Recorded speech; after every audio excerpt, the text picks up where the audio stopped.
Hello everyone, কেমন আছো তোমরা সবাই? আশা করি সবাই খুব ভালো আর সুস্থ আছো। আমরাও ভালোই আছি। তো এটা হলো দার্জিলিংয়ে পরের দিন সকালবেলা, এখন 9টা বাজে। তো আমরা বেরিয়েছি একটু ঘুরতে, ভেবেছি প্রথম ব্রেকফাস্টটা করে নিব, তারপরে একটু ঘুরতে যাব। আর আগের দিন রাত্রের ওয়েদারটা এতটাই খারাপ ছিল যে পরের দিন যে আমরা টাইগার হিলে যাব সকালবেলা, সেটা আর আমাদের সাহস হলো না। আর দেখো সকালবেলাও আকাশটা যেন একদম ভার হয়ে আছে। তো আজকেও যে আমরা ঘুরতে যাব, মানে সেটা সাহসেই দিচ্ছে না, এতটাই ঠান্ডা যে আমার শরীরটা আস্তে আস্তে খারাপ হয়ে যাচ্ছে। আর কেন জানি আমার শ্বাস নিতে খুব কষ্ট হচ্ছে, মানে বলতেও পারছি না। ঘুরতে এসেছি যেহেতু বলতেও পারছি না, কারণ বাচ্চারা খুব মজা পাচ্ছিল এখানে এসে, আর আমার শরীরটা না খুব খারাপ হচ্ছিল, শ্বাস নিতে প্রচণ্ড কষ্ট হচ্ছিল। তো এই জায়গাটায় না একটু একটু রোদ উঠেছিল, দেখো এই যে দূর থেকে কাঞ্চনজঙ্ঘাটা দেখা যায়, আর কি সুন্দর লাগছে, মনে হয় দেখো পুরো তুলা দিয়ে ঢাকা, একদম কি সুন্দর যে লাগছে। তারপর এখানে আমরা স্টেশনটায়, টয় ট্রেনের স্টেশনটায় গেলাম, ভাবলাম এখানে একটু ঘুরে নিই, তো শরীরটা একটু ভালো লাগবে কি জানি। আমার তো আরোই শরীরটা খারাপ লাগছিল যে একটা, তারপর ও গাড়ি ঠিক করছে, আমি বলছি দাঁড়াও আমার শরীরটা একটু ভালো লাগুক, তারপরে না হলে ঘুরতে যাব। তো বর বলল চলো তবে এই টয় ট্রেনগুলোতে ঘুরে আসি, কোথায় যায় আগে জিজ্ঞাসা করি। তো এখানে লং রাইড আর জয় রাইড দুইটাই আছে। তো টয় ট্রেনগুলোতে তো যেটা ডিজেলের আর কি, সেটা হলো 1000 করে নেয় পার হেড, আর যেটা কোল আর কি কয়লার, সেটা 1600 করে নেয়। আর বললাম যে কোথায় যাবে, 2 ঘন্টা ঘোরাবে। তো বাতাসিয়া লুপ, তারপর ঘুম স্টেশন, এগুলো নিয়ে যাবে, 2 ঘন্টা ঘোরাবে। আর জানো এটার টিকিট নাকি 1 সপ্তাহ 10 দিন আগেই করতে হয়। তো আমরা বললাম টিকিট অ্যাভেলেবেল আছে, বললো কি নাই, একটা টিকিটও অ্যাভেলেবেল নাই, এখন এই যে একটা একটা করে ছাড়বে। আর এগুলো মোটামুটি 1 সপ্তাহ 10 দিন আগের থেকে বুক হয়ে যায়। তো কি আর করার বলো। তো আমরা তো টিকিট পেলাম না, সেখানে গিয়ে এই তো আর কি ফটো টটো তুলে ওখানে ঘোরাঘুরি করছিলাম। আর হয়তো আমাদের সিজন বলে আমরা পাই নাই আর কি। আর বললাম না 31 তারিখ সাংঘাতিক ভিড় ছিল।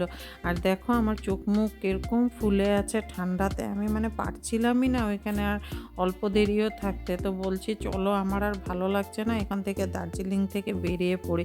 আমার কেমনই জানি শরীরটা হয়ে যাচ্ছে, আমার চোখ মুখ দেখলেই তোমরা বুঝতে পারছো। তো বর বলছে আর কি যে এসেছি যখন চলো একটু ঘুরে নিই দার্জিলিংটাই, না হলে সাইট সিনগুলো আমরা যাবোই না দেখতে। যে যে জায়গাটায় আছি আর কি, মেল রোড, তারপরে তো স্টেশনের এই জায়গাগুলো, এগুলাই একটু ভালো করে ঘুরে টুরে আমরা বেরিয়ে পড়বো এখান থেকে। তো সেটাই আমি যে জায়গাটা একটু রোদ দেখছি সেখানে দাঁড়িয়ে যাচ্ছি, আর হঠাৎ হঠাৎ না ওয়েদারটা খারাপ করে আসে। আর বাচ্চারা তো 2 ছেলে খুবই এনজয় করছে, ওরা হঠাৎ দেখি ফোঁটা ফোঁটা বৃষ্টি পড়ছে, একদম আকাশ ভার হয়ে আসছে, আবার দেখি একটু রোদ।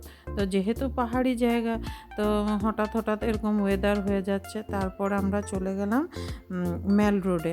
তো হাঁটতে হাঁটতে সেখানেই চলে গেলাম, ভাবলাম সেখানে ব্রেকফাস্টও করব, চাও খাবো। আর এই দিকটাতে চাও পাওয়া যাচ্ছে, কিন্তু মনে হচ্ছে সেখানে গেলেই ভালো লাগবে। আর যেটা মেল মার্কেটটা না, বাপরে বাপ, এতটাই উঁচাতে উঠতে হয়, হাঁটতে হাঁটতে একদম অবস্থাই খারাপ হয়ে যায়।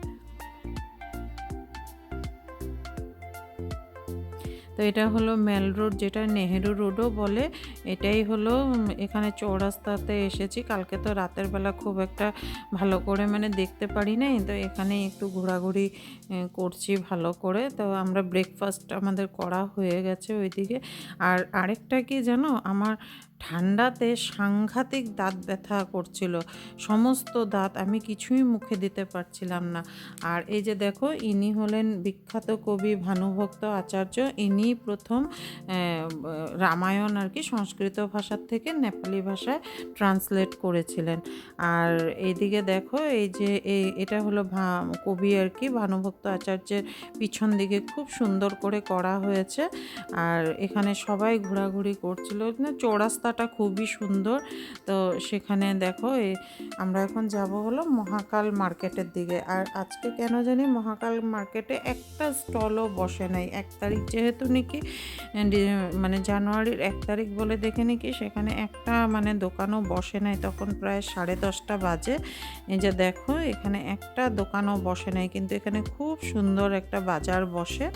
তো এখানে এখন মহাকাল মন্দিরের লাইন দেখবে, আমরা ভেবেছি মহাকাল মন্দিরে যাব, লাইন দেখবে একদম মানে এই মাথার থেকে ওই মাথা। এখন যদি আমরা লাইন দিতে যাই বিকাল হয়ে যাবে, আর আমরা গাড়িও পাবো না, এখান থেকে বেরোতেও পারবো না। আমরা আগে সেটাই দেখছিলাম যে কত লম্বা লাইনটা, দেখো কোথার থেকে শুরু হয়েছে আর একদম এই পুরো উপরে যেতে হয় কিন্তু এখানে। তো যাই হোক আমাদের দর্শন হলো না, হয়তো কপালে ছিল না। আর যতটা মানে বেলা হচ্ছে আমার শরীরটাও খুব খারাপ হচ্ছে, একটু পরে আমি তোমাদেরকে দেখাবো। রাস্তাঘাট একদম ভিজে গেছে কারণ বৃষ্টিও পড়েছিল। আর এই যে দেখছো এখন রৌদ্র এক্ষুনি নাই হয়ে যাবে রৌদ্রটা। তো আমরা এখন গাড়ির জন্য চলে যাচ্ছি, কারণ আমাদের যেতেই হবে, কারণ শরীরটা খুব খারাপ হয়ে যাচ্ছিল আমার, তাই আমাদের বেরিয়ে যেতেই হবে এখন।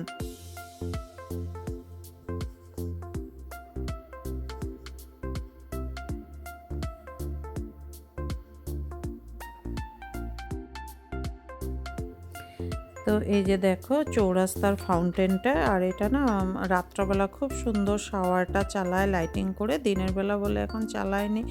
আর এই জায়গাটা রাত্রবেলা সব চা নিয়ে বসে থাকে ফ্লাক্সে করে। তো এই যে দেখো আমরা যাওয়ার জন্য এখন রওনা দিচ্ছি, কারণ আমার পরে দিয়ে আরও শরীরটা খারাপ হয়ে গেছে।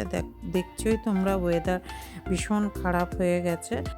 আর ঠান্ডাটা মানে আমার সহ্যই হচ্ছিল না, আমি সহ্যই করতে পারছিলাম না, শ্বাস নিতে আমার প্রচণ্ড কষ্ট হচ্ছিল, খারাপও লাগছিল। বাচ্চাগুলো অনেক ফুর্তি করছিল, কিন্তু আমার জন্য ওদেরও ঘোরাটা নষ্ট হয়ে গেল। দার্জিলিংয়ের সাইট সিন ওরা দেখতে পারলো না। তো হবে, কোনো ব্যাপার না, বর বললো আবার যখন একটু মানে ঠান্ডাটা কম থাকবে অফ সিজনে আর কি নিয়ে আসবে। আর যারা যারা বাজেট একটা নিয়ে আসো না তারা কিন্তু কোনো দিনই এরকম সিজনে আসবে না, কারণ একদম পিক ডেতে আসলে না প্রচণ্ড মানে ওরা রেট বাড়িয়ে দেয়।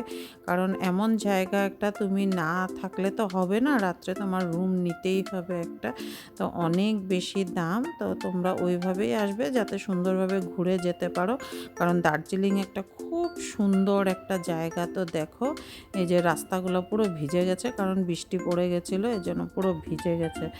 আর 1 তারিখ বললে আমরা গাড়িও পাচ্ছিলাম না, এই গাড়িগুলো একটাও যাবে না বলছে নিচে আর কি। তো যাই হোক আমরা একটা গাড়ি পেয়েছি, তো কার একটা নিয়ে আমরা মানে বুক করে নিয়ে আমরা নিচে চলে গেছি শিলিগুড়ি আর কি, ডাইরেক্ট শিলিগুড়ি চলে গেছি, কারণ আমাদের একটু হংকং মার্কেটও যাওয়ার ছিল, কিছুটা জিনিস কিনবো বলে। তো তাই আমরা একদম ডাইরেক্ট শিলিগুড়ি চলে গেছি।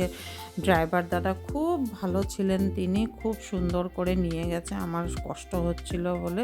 তো রাস্তায় আবার এক জায়গায় দাঁড়িয়েছে, বলল যে এই জায়গাটা একটু ঘুরে নিন, আপনারা তো ঘুরতেই পারেননি, উনি নেপালি ছিলেন যদিও, তো আপনারা তো ঘুরতে পারেন নাই, তো এই জায়গাটা একটু দেখে ফটো টটো তুলে নিন। তো এই জায়গাটাও খুব সুন্দর ছিল, সাইট সিন সবাই দাঁড়িয়ে ফটো তুলছে।